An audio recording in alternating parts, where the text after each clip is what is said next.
こんにちは、くぬぎ家です。夫婦2人で古民家に暮らし始めました。暮らしながら自分たちで少しずつ改修をしています。今回の舞台はコンクリート土間の端っこにある地下空間。暮らしの中で一番大切な場所かもしれません。井戸のポンプ室です。ここにパイプがあるから、こう水が来てるんだよね。だからこの外側に井戸があるはず。真下じゃないってことだね。そうだね。この配管は出た水の配管ってこと？そうだね、水が出てそれぞれの場所で水が使えるようになってるはず。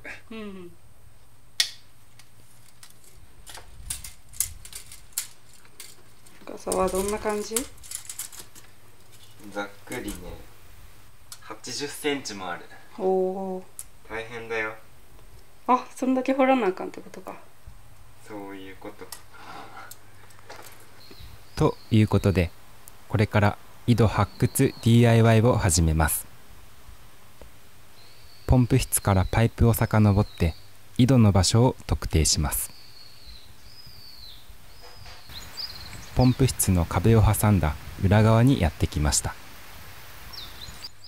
このコンクリートの下に井戸があるはずだと考えました。まずは移植ゴテで周りを掘ってコンクリートの厚みを確認します。コンクリートを含めて80センチ下まで掘る必要があります。どうして井戸の上をコンクリートで固めたのか推測することしかできませんが、おそらく衛生を保つためと凍結を防止するためでしょう。勇気を出してコンクリを破壊する決断をしました。発力と窃盗ハンマーを用意しました。人生初の発力作業開始です。どうか温かい目でご覧ください。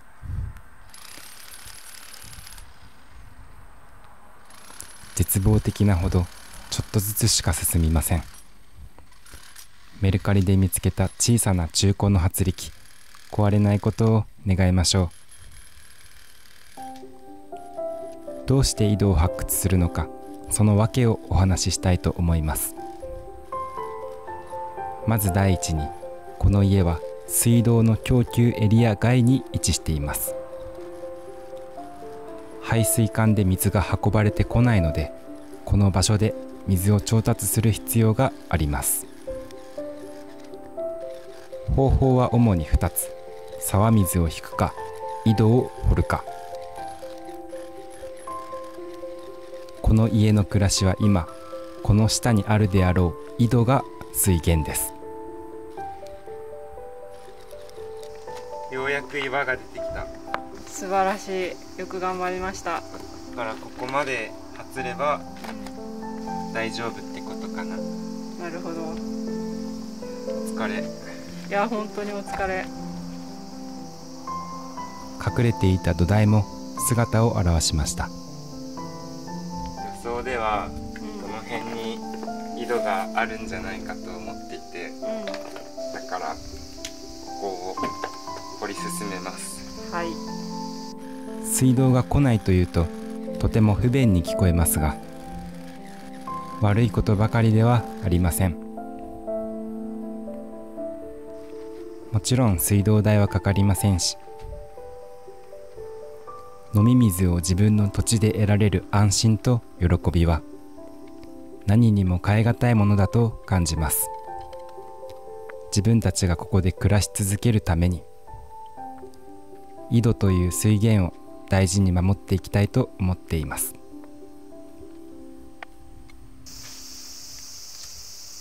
ロック塀見えたね。見えた。だからこの土を掘っていく感じだね。水をどこから汲み上げてどう配管しているのか、これから自分たちで維持管理するためにきちんと確かめたい。これが今回井戸を発掘する理由です。井戸があるはずの場所を発り終えました。あとは土を掘り進めるだけ。パイプを傷つけないように移植ゴテで慎重に作業を進めます。大きな石はバールで持ち上げて取り出します。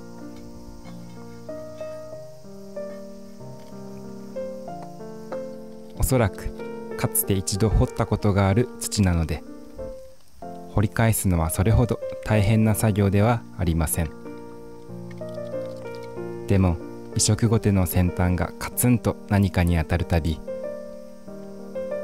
パイプをやっつけていないかヒヤヒヤします。ついにパイプが見つかりました。すごい。でもなんかまだ横向いてる。向いてる。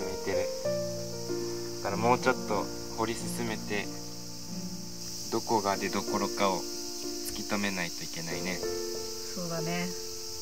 どこに続いてるんだろうね。ね、怖いよね。怖い。どうしよう、10メーターとかあったら。横に続いているパイプはどこかで下に潜っていくはず。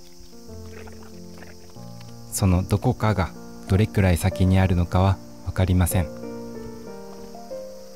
砂場で遊んでいた20年以上前の記憶がよみがえってきました。土を掘るのってなんで楽しいんでしょう。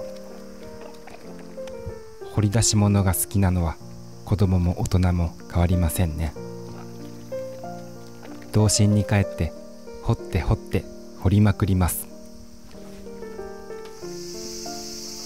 まだまだ先に続いていました。残念。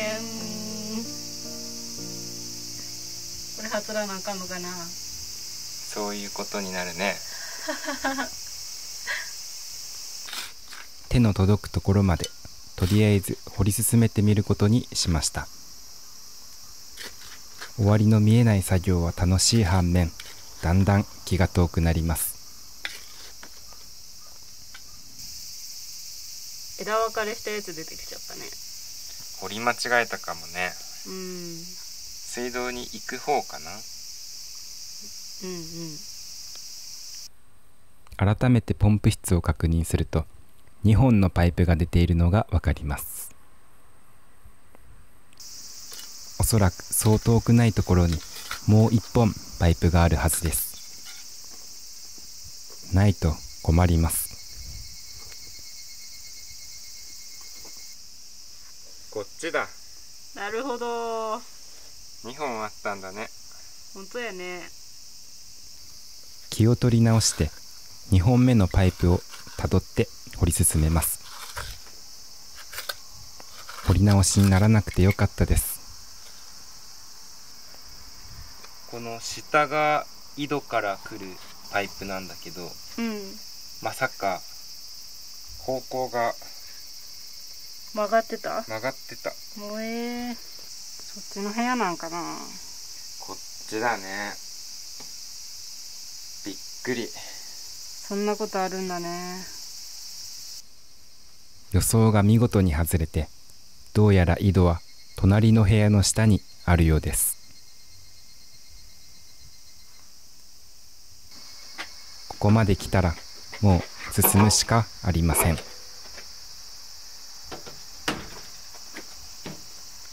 シンクと乾燥機、冷凍庫ストッカーが残された部屋を片付けます。昔は洗濯機もあったんじゃないかと想像します。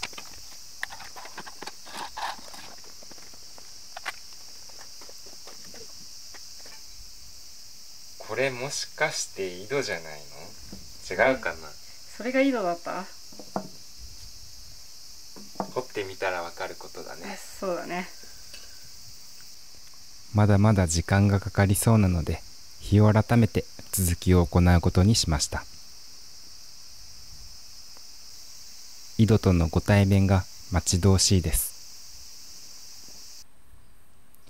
さあ、どんどん作業を進めましょう。発力もだんだん慣れてきて、スピードが上がってきました。排水管の周りなので、傷つけないように神経を使います。ここでまた思いもよらない出来事が起きました。排水管の下にもう一本排水管が出てきました。一体どういう構造になっているんでしょう。今回の DIY は予想外の連続です。でもそれがたまらなく面白くて心がウキウキします。昔の工事の痕跡を見て学んだり想像したり、どうやら今は使われていない排水管のようです。今僕たちは給排水の配管について勉強しています。水回りの配管で悩むのは凍結と湿気の問題です。この家の井戸は半外の空間にありますが、昔の人は家を長持ちさせるために水回りをあえて外に作ったと聞きました。外風呂からの帰り道で冬はまつげが凍ったそうです。僕らはなるべく寒い思いをしたくないので、風呂もトイレも中に作る予定ですが、なるべくコンパクトに収めて家を傷めない工夫も考えたいところ。今の配管がどういう意図で組まれたのかも汲み取らないと。穴掘りをしながら考えることはいっぱいです。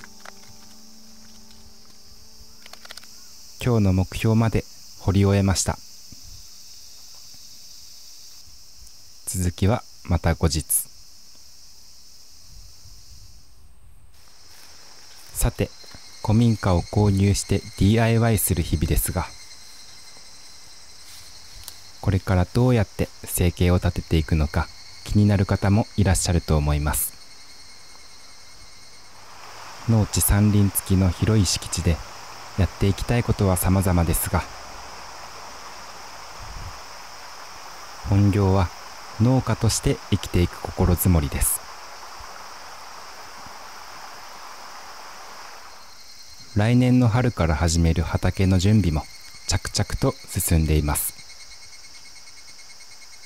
フォークと熊手、めっちゃ年季入ってない？すごい使い倒されたね。ここはもともと農家住宅だったので、倉庫からはいろいろ農具が出てきます。家だけでなく道具もありがたく引き継がせていただきました。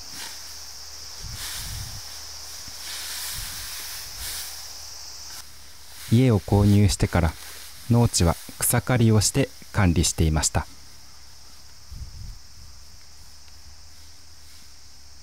でもご近所さんに好奇していただけることになったので、トラクターのロータリーの爪に刈った草が絡まないように事前に人力で草集めをしておきます。ここはもともと田んぼだったようですが、もう10年近くただの再草地として使われていたようです。畑の脇には小川が流れています。